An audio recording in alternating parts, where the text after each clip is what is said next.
وهبتني لسانا ذاكرا وقلبا شاكرا يا خالقي وهبتني لسانا ذاكرا. بسم الله الرحمن الرحيم. ஹபீபி, என் நண்பனே, என் தோழனே, என் நண்பனே, பல அர்த்தங்கள் சொல்லலாம் ஹபீபி என்பதற்கு. இது அரபுகளில் ரொம்ப பிரபலமான வார்த்தை. அரபு மக்களுக்கு மத்தியில் ஒருத்தர் ஃப்ரெண்ட்லியாக அழைக்கிறதுக்காண்டி ஓ மை ஃப்ரெண்ட் அப்படிங்கிறத வந்து ஹபீபி அப்படின்னு கூப்பிடுவாங்க. தமிழகத்தில் கடந்த ஒரு 15 நாளாக இது வந்து ஒரு பெரிய விவாத பொருளாக்கி, ஹபீபி என்பது ஒரு அழகான திரைப்படம், ஒரு குடும்பத்தோடு பார்க்க வேண்டிய திரைப்படம், அது ஒரு அழகான சினிமா, அது மாற்றத்தை அப்படி ஏற்பட்டுச்சு இப்படி ஏற்பட்டுச்சுன்னு சொல்லி ஒரு சில பேர் சிலாகிச்சு சொல்கிறத பார்க்குறோம். ஒரு சில அழைப்பாளர்கள், தாயிகள் தங்களை சொல்லிக்கிறவங்க, சோகால்டு தாயிகள், எங்களோட 25 வருஷம் உழைப்பிலே செய்ய முடியாததை இந்த ஹபீபி திரைப்படம் 2.5 மணி நேரத்தில் செஞ்சிருச்சு அப்படிலாம் ரொம்ப சிலாகிச்சு குடும்பத்தோடு பார்க்கணும் அப்படிங்கிற மாதிரி சொல்லக்கூடிய நிலைமையை பார்க்கின்றோம். சகோதரர்களே, ஒரு விஷயத்தை புரிஞ்சுங்க, தெளிவாக புரிஞ்சுங்க. மார்க்க விஷயம் நம்முடைய மார்க்கத்திலேயே பெரிய குளறுபடியே என்ன அப்படின்னா, பெரிய ஆபத்து என்னென்றா, இந்த அரைகுறை அறிஞர்கள் தான் மார்க்கத்துக்கும் ஆபத்து, ஈமானுக்கும் ஆபத்து. ஃபார்சியில், பெர்ஷியன் லாங்குவேஜில் ஒரு பழமொழி சொல்லுவாங்க, பாரசீகத்தில், நீம் ஹக்கீம் ஜான் ஹத்ரஸ்த், நீம் முல்லா ஈமான் ஹத்ரஸ்த். ஒரு அரை வைத்தியன் உயிருக்கு ஆபத்து, ஒரு அரை வைத்தியனால் உயிருக்கு ஆபத்து ஏற்படும், ஒரு அரைகுறை அறிஞனால் ஈமானுக்கே ஆபத்து ஏற்படும் என்று சொல்வார்கள். இன்றைக்கி அதான் நடந்துட்டு இருக்குது. சில பேர் தாயிகள், சில அழைப்பாளர்கள் தங்களுடைய நான் ஒரு அழைக்கக்கூடியவன் என்பதை தாண்டி தங்களை பெரிய அறிஞர்களாக நினச்சிக்கிட்டு ஃபத்வா கொடுக்க ஆரம்பிச்சிடுறாங்க. அந்த ஃபத்வாவின் விளைவுதான் இந்த மாதிரி தீய விளைவுகளை சமுதாயத்தில் ஏற்படுத்துது. ஹபீபி என்பது ஒரு சினிமா, ஒரு திரைப்படம். சினிமா மார்க்கத்தில் ஹலாலா ஹராமா அப்படின்னா, இன்றைக்கி அந்த ஹபீபி மூலமாக சினிமாவை ஹலாலாக்குவதற்கான ஒரு தீய முயற்சி நடக்கின்றது. ஒரு தீய முயற்சி. ஏன் அது தீய முயற்சின்னு சொல்கிறேன்னா, சினிமா என்பது எவ்வளோ ஒரு பாரதூரமான ஹராம், எவ்வளோ மோசமான தீய விளைவுகளை சமுதாயத்தில் ஏற்படுத்துது, ஒரு தீய பிரதிபலிப்புகளை சமுதாயத்தில் ஏற்படுத்துது, இளைஞர்களை வழிகெடுக்குது, இளம் பெண்களை வழிகெடுக்குது. நீ சமுதாயம் சீரழிஞ்சு போதை கலாச்சாரம், ஓடிப்புற கலாச்சாரம், விபச்சார கலாச்சாரம், எல்லா கலாச்சாரத்துக்கும் காரணமே சினிமாவும் சினிமாக்காரர்கள் தான் அப்படிங்கிறது எல்லாருக்கும் தெரியும். அந்த சினிமாக்காரர்களுக்கு தெரியும், நான் சிகரெட் பிடிக்கிற மாதிரி நடித்தா ஒரு பெருங்கொண்ட இளைஞர் சமுதாயத்தை நான் நாசமாக்குறேன் அப்படின்னு சினிமா நடிக்கிறோன்னு தெரியும். ஆனால் அற்பமான பணத்துக்காக நாக்கை தொங்க போட்டு அலையக்கூடிய நாயாக மாறி என்ன பண்ணுறான், ஒரு சிகரெட் பிடிக்கிற மாதிரி நடிக்கிறான். ஒரு சினிமாக்காரர் தண்ணி அடித்தானா, சாராயம் குடித்தானா, ஒரு பெருங்கொண்ட இளைஞர் சமுதாயத்தை கெடுக்கிறேன் என்பது அவனுக்கு தெரியும். தெரிஞ்சுக்கிட்டே என்ன பண்ணுறான், அவன் தண்ணி அடிக்கிறான் காசுக்காக வேண்டி. அவன் பெண்களை சீன்றான், பெண்களை வந்து பாலியல் வன்முறை செய்கிறான், பெண்கள் பாலியல் பலாத்காரம் நடத்துகிறான், பெண்களை வந்து யூடிசிங் பண்ணுறான். இது எல்லாத்துக்கும் காரணம் சினிமா. இதில் மாற்று கருத்தே கிடையாது. ஏன்னா அந்த ஒரு கேடுகட்ட சினிமா என்ற ஒரு கலாச்சாரம் சமுதாயத்தில் அவ்வளோ பெரிய தாக்கத்தை, அவ்வளோ பெரிய பாதிப்பை ஏற்படுத்துகிறதுன்னு எல்லாருக்கும் தெரியும். ஆனால் அந்த சினிமாவை 1400 வருடங்களாக ஸ்ட்ராங்காக நின்று ஹராம் என்று சொல்லி வந்த மார்க்கம், இந்த மாதிரி சில நுனிப்புள் மேயக்கூடிய சோக்கால்டு அறிஞர்கள், தங்களை அறிஞர்கள் என்று பிரபலப்படுத்திக்கிறாங்களே, இவங்களுடைய நிலைமையினால் என்ன ஆகுதுன்னா, அந்த சினிமாவை ஹலாலாக்கக்கூடிய முயற்சி நடக்குது இந்த ஹபீபி போன்ற திரைப்படங்களால். இந்த ஹபீபிங்கிற படத்தை பற்றி எனக்கு விட்டு கேட்டார், நான் பார்க்கல அதை. ஆனால் அவர் சொன்னார், அதில் லவ் சீன்லாம் வருது. ஏன்னா முஸ்லீம்களை வந்து நல்ல அழகான குடும்ப அமைப்பாக காட்டியிருக்காங்க. அப்போ நம்ம நல்ல குடும்ப அமைப்புனா ஒரு தீன்தாரியா, இபாதத்தாலியா, தொழுகையாளியா, நல்ல பெண்கள் பர்தா ஹிஜாபோடு இருக்கிற மாதிரி அப்படின்னு காட்டியிருக்கிறாங்களா அப்படின்னு. இல்லை அறகுறை பர்தா மாதிரி தான், ஆனால் ஒரு நார்மல் குடும்பம் மாதிரி, அவங்களுக்குள்ளே லவ் நடக்கிற மாதிரி, அன்பு நடக்கிற மாதிரி, அவங்களுக்குள்ளேயே வந்து ஒருத்தர் ஆண் பெண் லவ் பண்ணுற மாதிரி, இந்த மாதிரிலாம் காட்டுறாங்க அப்படின்னு அவர் சொன்னார். அருமைக்குரியல ஒரு விஷயத்தை பார்க்கணும். ஒரு விஷயத்தை ஹராம் ஹலால் என்று தீர்மானிப்பதற்கு மார்க்கம் கூறக்கூடிய அளவுகோல் என்ன, அளவுகோல் என்ன, அந்த அளவுகோலை தான் பார்க்கணும். உதாரணமாக இன்றைக்கி சாராயம் ஹராம், ஏன் மார்க்கம் ஹராம்னு சொல்லுது? அது மதுவாக இருக்கட்டும், வைனாக இருக்கட்டும், பீராக இருக்கட்டும், விஸ்கியாக இருக்கட்டும், ரம்மாக இருக்கட்டும், பட்டச்சாராயமாக இருக்கட்டும், கள்ளச்சாராயமாக இருக்கட்டும், பனங்கல்லாக இருக்கட்டும், என்ன கல் எந்த பேரில் இருந்தாலும் சரி, இவை அனைத்துமே ஹராம். அல்லது லிக்யூடு, இது நான் சொல்ல லிக்யூடு, அது சாலிட்னு எடுத்திங்கன்னா கொக்கைன், ப்ரௌன் சுகர், இந்த மாதிரி போதைப் பொருட்கள், அல்லது வந்து என்ன வந்து சுனாமி கிராமிலாம் இந்த மாதிரி பேர்கள் உள்ள பவுடராக லிக்யூடாக இருந்தாலும் சரி, அல்லது கேஸாக இருந்தாலும் சரி, இது எல்லாமே ஹராம். ஏன் ஹராம் அப்படின்னா, மார்க்க அறிஞர்கள் தான் அதற்கு காரணங்களை ஆராய்ந்து ஃபத்வா கொடுக்க வேண்டும். இந்த அரைகுறை அறிஞர்கள் அல்ல, இந்த நீ முல்லாக்கள் அல்ல, நீ முல்லான அரைகுறை ஆலிம்கள். இவர்கள் அல்ல. ஏற்கனவே நமக்கு பெரிய அல்லாஹ்வுடைய குர்ஆன் இருக்குது, ரசூலுடைய ஹதீஸ் இருக்குது, நம்முடைய மரியாதைக்குரிய பெரும்பெரும் உலமாக்கள் இமாம்கள் இருக்கிறாங்க, பெரும்பெரும் முஹத்திஸ்கள் இருக்கிறாங்க, பெரும்பெரும் சலஃபு சாலிஹீன்கள் இருக்கிறாங்க. அவங்களாம் நமக்கு எது ஹலால் எது ஹராம் சொல்லி அழகாக தெளிவாக சொல்லிட்டு போயிட்டாங்க. அந்த அடிப்படையில் தான் நம்ம சட்டங்கள் வகுக்கப்படுது.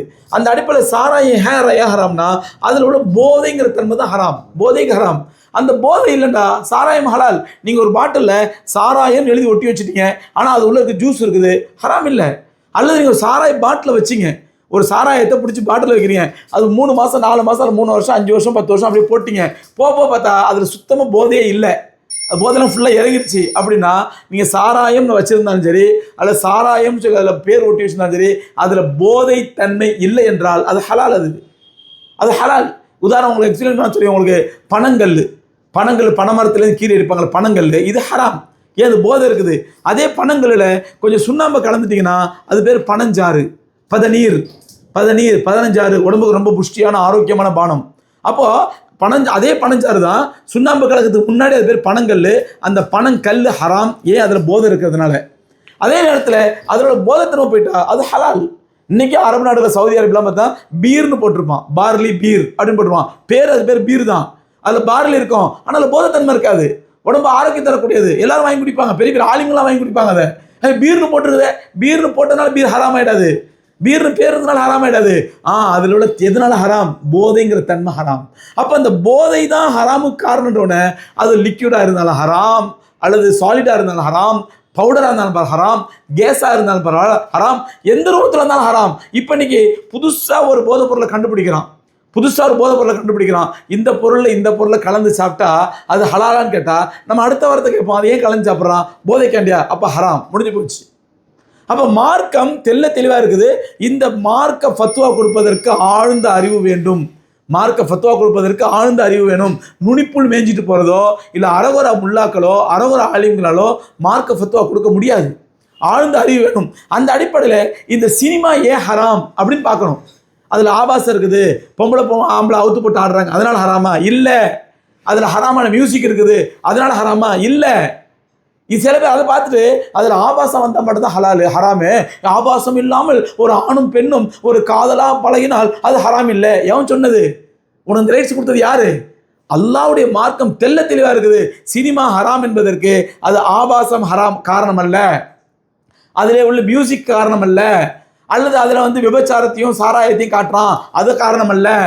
வேற எதனால காரணம்? சரி, சினிமா ஹராம் என்பதற்கு சினிமா ஹராம் என்ற காரணம் இந்த ஆழ்ந்த அறிவு இல்லாதனால தான் நுனிப்புள் மேய்ஞ்சிட்டு இன்னைக்கு ஹபீபி மாதிரி திரைப்படத்தை இது ஹலாலாக்கிடலாம், இதை பார்க்கலாம், பெண்கள் குடும்பத்தோடு போய் பாருங்க, இல்லை ஃபேமிலியோடு போய் பாருங்க. ஏன்? மார்க்க அறிவு இல்லை, மார்க்க ஞானம் இல்லை, ஆழமான அறிவு இல்லை, நுனிப்புள் மேய்ஞ்சிட்டு மார்க்கத்தை சொல்றது. இப்படிப்பட்டவர்கள் இவர்கள் மார்க்கத்திற்கு ஆபத்தானவர்கள், சமுதாயத்தை வழிகெடுத்துருவாங்க. இன்னைக்கு ஒரு பெரிய பிரபலமான பேச்சாளர் பேசுறாரு, எல்லாரும் குடும்பத்தோட போய் ஹபீபியை பாருங்க, அஸ்தோஃபிருல்லா, இத்தனை காலம் இதுதான் பாடுபட்டார் அவரு. அல்லாஹ் ரசூல் ஆகிரத்துன்னு பேசினாரு இவ்வளோ காலமா. நீ குடும்பத்தோட ஹபீபிக்கு தஷ்கீல் பண்றாரு, ஹபீபி படத்தை பாருங்கன்னு சொல்றாரு.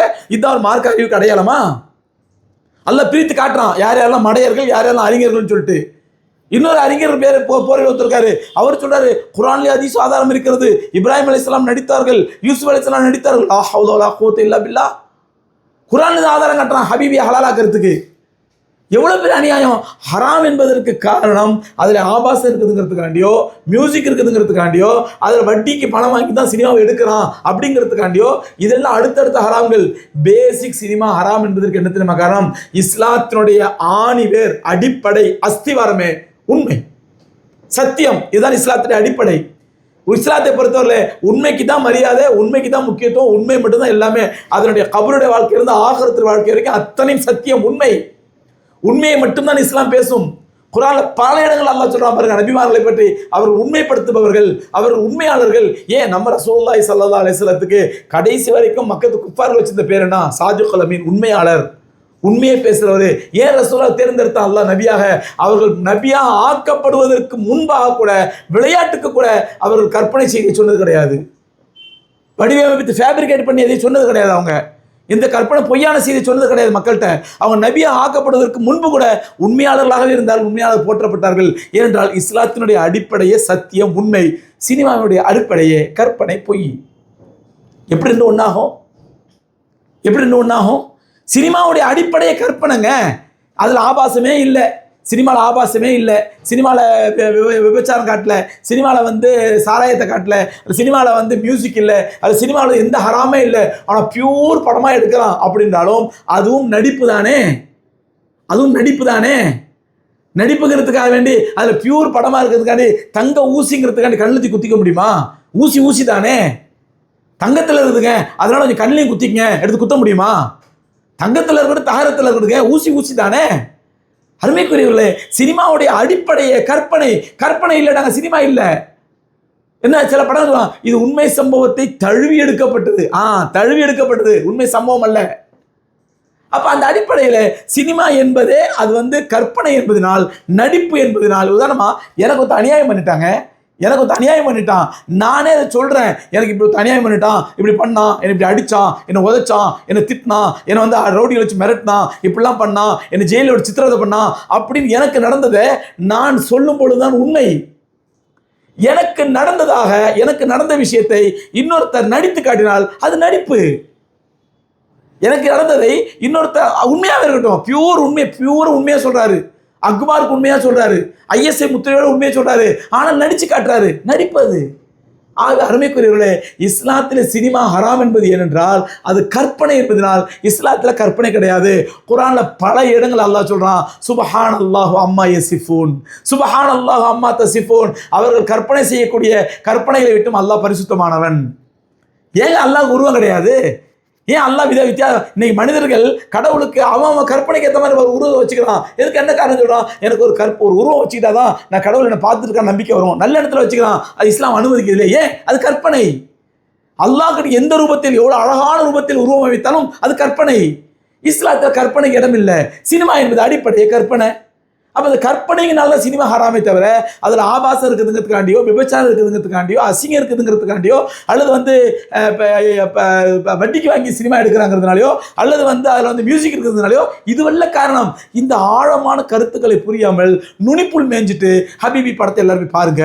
என்ன அநியாயம் இது சோதனை! இன்னைக்கு சினிமா கலாச்சாரத்தினால் எவ்வளோ சீரழிஞ்சு போய் கிடக்குது, கண்கூட பார்க்குறோம்.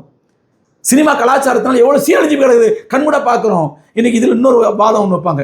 என்ன வாதம் தெரியுமா? இதுக்கு முன்னாடி சினிமாவை வைத்துத்தான் இத்தனை ஆண்டுகளாக, 110 ஆண்டுகளாக, 120 ஆண்டுகளாக முஸ்லீம் சமுதாயத்தை தீவிரவாதிகளாக காட்டினார்கள், முஸ்லீம் சமுதாயத்தை அநியாயக்காரர்களாக காட்டினார்கள், முஸ்லீம் சமுதாயத்தை கெட்டவர்களாக காட்டினார்கள். ஆமாம், அவன் ஒரு ஆயுதத்தை கையில் எடுத்து ஒரு பொய்யை மக்கள்கிட்ட திணிக்க பார்க்குறான். ஒரு ஆயுதம், சினிமாங்கிற ஆயுதத்தை கையில் எடுத்து மக்கள்கிட்ட ஒரு பொய்யை திணிக்கிறான். முஸ்லீம்கள்லாம் கள்ள கடத்திருக்காரங்க, முஸ்லீம்கள்லாம் வந்து போதைப் பொருள் கடத்துறவங்க, முஸ்லீம்கள்லாம் பாம்பு வைக்கிறவங்க, முஸ்லீம்கள்லாம் தீவிரவாதிங்க அப்படின்னு காட்டுறான். அவன் ஒரு ஹராமான ஆயுதத்தை கையில் எடுத்து அதை பயன்படுத்துறான்னு சொன்னா நான் என்ன கேட்குறேன்? அந்த ஹராமான பிரச்சாரத்தை எதிர்ப்பதற்காக அதே ஹராமான ஆயுதத்தை நம்மளும் கையில் எடுக்கலாமா? அவன் சொன்ன அந்த அவதூறு பிரச்சாரத்தை மறுப்பதற்காக அதே ஹராமான ஆயுதத்தை நம்மளும் கையில் எடுக்கலாமா? அப்போ நாம் என்ன செய்ய வேண்டும், எந்த ஆயுதத்தை கையில் எடுக்க வேண்டும் என்று நம்முடைய எதிரிகள் தீர்மானிப்பதா நமக்கு? ஏங்க, நாம என்ன எடுக்கணும், எந்த ஆயுதத்தை கையில் எடுக்கணும், எந்த மாதிரி பிரச்சாரம் பண்ணணும், எந்த மாதிரி டிஃபென்ஸ் பண்ணணும், எந்த மாதிரி அவதூறுகளை தடுக்கணுங்கிறத நமக்கு அல்லாஹ் ரசூலும் தீர்மானிச்சு சொல்றதா, அல்ல நம்முடைய எதிரி தீர்மானிக்கிறதா? இதெல்லாம் கொஞ்சம் ஆழமா யோசிக்க வேண்டாமா? நான் ஒன்று கேட்குறேன். இன்னைக்கு 110 வருஷம் நடந்த பிரச்சாரம், இஸ்லாத்திற்கு எதிராக தீவிரவாதி பிரச்சாரம் பண்ணா அந்த கற்பனை போய் மக்கள்கிட்ட நின்றுச்சா? கொஞ்சம் யோசிச்சு கேளுங்க, மக்கள்கிட்ட நின்றுச்சா? அப்படி நின்றால் அந்த கற்பனை பொய் என்றால், அந்த கற்பனை உண்மை என்றால், இன்றைக்கி தீவிரவாதின்னு காட்டுறான் முஸ்லீம்களை மோசமானவன் காட்டினான், முஸ்லீம்களை வந்து நிம்பிள்கின்னு சொல்லி அவனுக்கு தமிழே வராதுன்னு காட்டினான், முஸ்லீம்கள்லாம் வந்து போதைப் பொருள் காட்டுறதுன்னு காட்டினான், கள்ளக்கடத்தல் பண்ணுறதுன்னு காட்டினான், எல்லாம் காட்டினான். ஆனால் நடந்துச்சா? அது மக்கள்கிட்ட நினைச்சதா? மக்களுடைய மூளைச்சலவை செஞ்சான், மூளைச்சலவை ஆனது. ஏனென்றால் பொய்க்கு அஸ்திவாரம் கிடையாதுங்க. கொஞ்ச நாள்ல அந்த பொய் பல்ல இழிச்சிரும். அப்ப என்னாச்சு? மக்கள்கிட்ட அது எடுபடவே இல்லை என்றால் சகோதரர்களே, அவர்கள் செய்த பிரச்சாரத்தில் 100 வருஷமா 110 வருஷமா குறிப்பா இந்தியாவிலே முஸ்லிம்களுக்கு எதிராக நடத்தப்பட்ட இந்த அவதூறு பிரச்சாரம் உண்மையாக இருந்தால், மக்கள் நம்பி இருந்தால், இன்னைக்கு ஒரு பை இஸ்லாத்துக்கு வரமாட்டான், ஒரு ஹிந்து கூட இஸ்லாத்துக்கு வரமாட்டாரு, ஒரு கிறிஸ்தவர் இஸ்லாத்துக்கு வரமாட்டாரு, ஒரு முஸ்லீம் இந்தியா உயிரோடு வாழ்ந்திருக்க முடியாது. பெரும்பான்மையா இருக்கக்கூடிய இந்து சகோதரர்கள் முஸ்லீம்களை அடிச்சு கொண்டு இருப்பாங்க. தீவிரவாதி பயல, முட்டா பயல, முடக்குவாத பயல அப்படின்னு அடிச்சு கொண்டு இருப்பாங்க முஸ்லீம்களை. ஒரு முஸ்லீம் இந்தியாவில் வாழ விட்டுருக்க மாட்டாங்க. ஆனால் 110 ஆண்டுகளாயும் இப்படிப்பட்ட அவதூறு பிரச்சாரம் நடந்தும் அது மக்கள்கிட்ட ஏன் எடுபடனா? அது கற்பனை, அது பொய், அது ஒரு அவதூறு. அது அந்த நேரத்தில் பார்க்கறதுக்கு பெரிய எஃபெக்ட் ஏற்படுத்தும், கொஞ்ச நேரத்தில் அது பள்ளி இடிச்சிடும். அது ஏன்னா கற்பனையுடைய விளைவு அதுதான், பொய்யுடைய விளைவு அதுதான். பார்க்க அந்த நேரத்தில் பெரிய அலை மாதிரி வரும், பெரிய எதிர்ப்பு மாதிரி வரும், கொஞ்ச நேரத்தில் பள்ளி இடிச்சிடும். அப்படி தான் அவன் பண்ண அவதூறு பிரச்சாரம் முறை பள்ளி இடிச்சு போச்சு. நீங்கள் அதே அவதூறு கையில் எடுத்து முஸ்லீம்கள் இப்படி தான் இருப்பாங்க அப்படி நீங்கள் காட்டினீங்கன்னா கொஞ்ச நேரத்தில் இதுவும் பள்ளி இடிச்சு போயிடும், கொஞ்ச நாள் இதுவும் பள்ளி இடிச்சு போயிடும். அப்போ எப்படி அவன் எதிரி பயன்படுத்தக்கூட அதே ஆயுதத்தை நாம பயன்படுத்தணும்னா அப்போ நாம என்ன ஆயுதத்தை பயன்படுத்தணும், எந்த மாதிரி ப்ராக்டிஸை கையாளணும், தாவா பணிகளில் தாவா காலத்தில் எந்த மாதிரி கருவிகளை பயன்படுத்தணுங்கிறத நம்ம எதிரி தீர்மானிச்சு கொடுக்குறதா? நமக்கு அல்லாஹ் ரசூல் தீர்மானிக்கிறதா, எதிரி தீர்மானிக்கிறதா? இதே அந்த தாயிகள் சொல்றவங்க அழைப்பாளர்கள் யோசிக்க வேண்டாமா? நீ சினிமா கலாச்சாரத்தில் இளைஞர்கள் எப்படி சீரழிஞ்சு போயிருக்கிறாங்க, நீ அந்த வாசலை லைட்டை திறந்து விட்டா அது எவ்வளவு பெரிய பாதிப்பை ஏற்படுத்தும். கொஞ்சம் அழைப்பாளர் உண்மையான இஹ்லாஸ் இருந்தா, அல்லாஹ்வுடைய பயம் இருந்தா, சமுதாயத்தின் அக்கறை இருந்தா கொஞ்சம் யோசிக்க வேண்டாமா? இதை எத்தனை ஆயிரக்கணக்கான லட்சக்கணக்கானவர்கள் சீரழிஞ்சு போறதுக்கும் வழிகட்டு போறதுக்கும் உங்களுடைய இந்த ஒரு ஃபத்வா காரணமாயிடாதா? ஏதோ ஒரு பைத்தியக்கார படம் எடுத்திருக்கான், அந்த படத்தில் கொஞ்சம் காட்சி தானே, அதை பார்த்து பொதுமக்கள் உணர்ச்சி வசப்படுதான். இன்னைக்கு பார்க்குற சினிமா பார்த்து உணர்ச்சி வசப்படுத்தினா ஒரு அதிகாரம் இல்லாத, அல்லது எந்த அருகதையும் இல்லாத, எந்த அஸ்திவாரம் இல்லாத, எந்த பின்புலம் இல்லாத, எந்த அனுபவம் இல்லாத, எந்த அறிவும் இல்லாத ஆட்சியை கொடுத்துட்டு தமிழ்நாட்டு மக்கள் முடிச்சுட்டு உட்காந்துருக்காங்க. நாளைக்கு இதே நிலையை இளைஞர்கள் உருவாக்க நினைக்கிறீங்களா? நீங்க இதே சினிமா கலாச்சாரத்தை பார்த்து இளைஞர்கள் வழிகட்டு பண்ண நினைக்கிறீங்களா? நீங்க ஒரு சின்ன ஓட்டை ஓபன் பண்ணி விட்டா அவ்வளவுதான், பெரிய பாதாளம் ஆயிடாது உள்ள நுழையிறதுக்கு. இந்த அக்கறை வேண்டாமா உங்களுக்கு? ஹபீபிங்கிற படத்தை பார்த்து அவன் உணர்ச்சி வசப்படுற மாதிரி நீங்கள் உணர்ச்சி வசப்பட்டு எல்லாரும் குடும்பத்தோட போய் பாருங்க. எவ்வளவு கேவலமான வார்த்தை, ஒரு ஆலிம் ஒரு தாய் நின்றுக்கிட்டு எல்லாரும் சினிமா குடும்பத்தோட பாருங்க. நீங்க பார்த்து தொலைச்சிங்களா, அதோட விட்டு தொலைங்க. உங்களோட மற்றவனை தூண்டுறீங்க இப்போ சினிமா பார்க்க சொல்லி. நல்லா புரிஞ்சுங்க சகோதரர். இன்னொன்று சொல்லுவாங்க, இல்லை இல்லை சினிமா என்பது ஒரு நல்ல மீடியா, நல்ல மக்கள்கிட்ட செய்தி போய் சேரும். சினிமா வேறு, மீடியா வேறு, அதை புரிஞ்சுக்கணும். மீடியா என்பது ஒரு பொதுத்தளம், அதனுடைய பகுதி தான் சினிமா. சினிமா மட்டுமே மீடியா இல்லை. சினிமா விட்டுட்டு பார்த்தீங்கன்னா நான் யூடியூப்ல பேசுகிறேன், இதுவும் மீடியா தான். கேமராக்கு முன்னாடி பேசுகிறேன், இதுவும் மீடியா தான். ஜும்மாவில் பேசுகிறோம், இதுவும் மீடியா தான். ஜும்மாவோட சிறந்த மீடியா என்ன இருக்க முடியும்? அப்போ நாம நம்முடைய எதிரி நம்மளை பற்றி தீவிரவாதி, நம்மளை பயங்கரவாதி அப்படின்னு அவதூறு பிரச்சாரத்தை பரப்புறான்னு சொன்னால் அதே பிரச்சாரத்தை நம்மளும் கையில் எடுக்கக்கூடாது. நாம் எதிர் பிரச்சாரத்துக்கு என்ன எடுக்கணும்? அந்த மக்களை படிப்பை கொடுக்கணும், கற்பிக்கணும். இல்லைங்க இதெல்லாம் பொய்யுங்க, இதெல்லாம் அவதூறு, இது கற்பனை, சினிமா பார்த்து நம்பாதீங்க. உண்மையான முஸ்லீம் பக்கத்து முஸ்லீம் பாரு, அவன் ஏத்தோட்டு முஸ்லீமை பாரு, அவனோட ப்ராக்டிக்கல் லைஃப்பை பாரு, தினந்தோறும் அவன் அன்றாடம் அவனுடைய சர்வைவுக்கு அவனுடைய வாழ்வியலுக்கு எப்படி போராடுறான் இதை பாரு, சினிமா பற்றி ஏமாந்துடாத என்று கற்பிக்க வேண்டுமா? அதே சினிமாவை நம்மளும் கையில் எடுத்து இல்லை நல்லவன் காட்டணுமா? யோசிங்க. நாம் எந்த முறையில் செய்ய வேண்டும், நம்முடைய தாவா எப்படி அமைய வேண்டும், நாம் எப்படி பிரச்சாரம் செய்ய வேண்டும், இஸ்லாத்தை எப்படி கொண்டு சேர்க்க வேண்டும் என்று நம்முடைய அல்லாஹ், நம்முடைய ரசூலும், நம்முடைய சஹாபாக்களும், நம்முடைய மூத்த உலமாக்களும், சலப்பு சாலிகளும் தீர்மானிக்க வேண்டுமா? யாரோ ஒருத்தர் எதிரி நம்ம தீர்மானிக்கணும், ஆர்எஸ்எஸ் காரன் தீர்மானிக்கணுமா? ஆகவே அருமைக்குரியல இந்த விஷயங்களை ஞாபகம் வைத்து தயவு செய்து கேட்டுக்கொள்கிறேன். இந்த ஹபீபி என்ற சினிமா என்பது முழுக்க முழுக்க ஹராம், அது மாற்று கருத்தே கிடையாது. கொஞ்ச நாளைக்கு முன்னாடி இன்னொருத்தர் நண்பர் சொன்னார், மீடியாக்கள்லாம் பார்த்தேன், அப்படி ஏதோ ஒரு படம் வந்திருக்குது, அந்த படத்தில் முஸ்லீம்கள் ரொம்ப உயராக சொல்லியிருக்காங்க, அப்படியா இப்படி ஆச்சா பூச்சாண்டாரு. அப்போ நான் என்ன பண்ணேன், அந்த நான் ஒரு நண்பர் ஒருத்தட்ட அது என்னப்பா அந்த படத்தில் ஏதோ ரொம்ப உயராக சொல்கிறாங்களே அந்த சீனை எடுத்து காட்டினா, அதில் ஒரே ஒரு சீனுங்க, அந்த போலீஸ்காரன் ஒருத்தன் ஒரு கைதியை அரெஸ்ட் பண்ணி கொண்டு போகும்போது எல்லாம் நடிப்பு இப்போ கைதியை கொண்டு போகும்போது பிஸ்டல் வந்து லோட் பண்ணி வச்சுருக்கான். அது வந்து போலீஸ் ஸ்டேஷனுக்கு போகும்போது அந்த இன்ஸ்பெக்டர் பார்க்குறான், ஏன்பா பிஸ்டல் லோட் பண்ணி வச்சிருக்கிற அப்படிங்கிறான். இல்லை கைதி வந்து முஸ்லீமு, அதனால் எப்போனா தப்பிச்சு கூட சுட்டு கொள்றதுக்காண்டி நான் லோட் பண்ணி வச்சிருக்கேன்னு அந்த போலீஸ்கார் கேட்குறாரு, நானும் முஸ்லீம் தான், அப்போ என்னையும் சுடுவியா நீ, என்னை சுடுவியா? அல்லாஹ் அக்பர். இந்த ஒரு வார்த்தைக்கு இந்த மாதிரி சினிமாக்கள் வர வேண்டும். அப்போ இந்த உம்மத்து எந்த அளவுக்கு பைத்தியகரத்தனமான உம்மத்தா இருக்குது. ஒரு கற்பனையை சொல்றான், ஒரு பொய்யை சொல்றான், ஒருத்தன் நடிக்கிறான், நானும் முஸ்லீம் தான், என்னை சுடுவியா அப்படின்னு ஒருத்தர் கேட்ட உடனே இந்த படம் அப்படிப்பட்ட படம், இப்படிப்பட்ட படம், இது வானத்துக்கு பூமிக்கு குதிக்கின்ற படம், இது அல்லாஹ்விடத்தில் சொர்க்கத்தை வாங்கி தரும் படம். ஆகவே மக்கள் இந்த படத்தை லா ஹவ்ல வலா குவத்த இல்லா பில்லா, இந்த ஒரு சீனுக்கு இதை பார்த்தோன்னே என்ன இது பைத்தியகரத்தனமாகுதுன்னு நண்பர் அடுத்த சீன் எடுத்து காட்டினார். ஹசரத் அதே படத்தில் இந்த சீனை பாருங்க கட்டுறாரு. அந்த சீனில் அந்த அதே கைதி அவன் அந்த பொண்ணுடைய ஒரு பொண்ணை லவ் பண்ணுறான், அந்த லவ் காண்டி இந்துவா மாறுறான், கோயிலில் போய் பொட்டு வச்சுக்கிறான், சாமி கும்பிட்றான், கோயிலில் உட்காந்து அதையும் காட்டினாரு. அப்போ அதையும் சிலாய் சொல்லுங்களேன். ஒரு படத்தில் ஒரு இளைஞன், முஸ்லீம் இளைஞன், மாஷா அல்லா, ஒரு இந்து பொண்ணை கல்யாணம் பண்ணுவதற்காக கோயிலில் போய் பொட்டு வச்சு சாமி கும்பிட்டான். ஆகவே இந்த படம் சொல்லுங்க, அதையும் சொல்லுங்களேன். அப்போ இது உண்மைனா அது உண்மையாக தானே இருக்கும். அருமைக்குரியவர்களே, தயவு செய்து தாய்கள்கிட்ட கேட்குறேன், இந்த பயான் நான் குறிப்பாக பொதுமக்களை சொல்றதை விட இந்த அரகுற ஆலிம்கள் இருக்காங்க பாருங்க, தன் ஆலிம் சோக்கால்டு ஆலிம்கள், அவங்களுக்கு சொல்கிறேன், தயவுசெய்து உம்மத்தை வழிகெடுக்காதீங்க.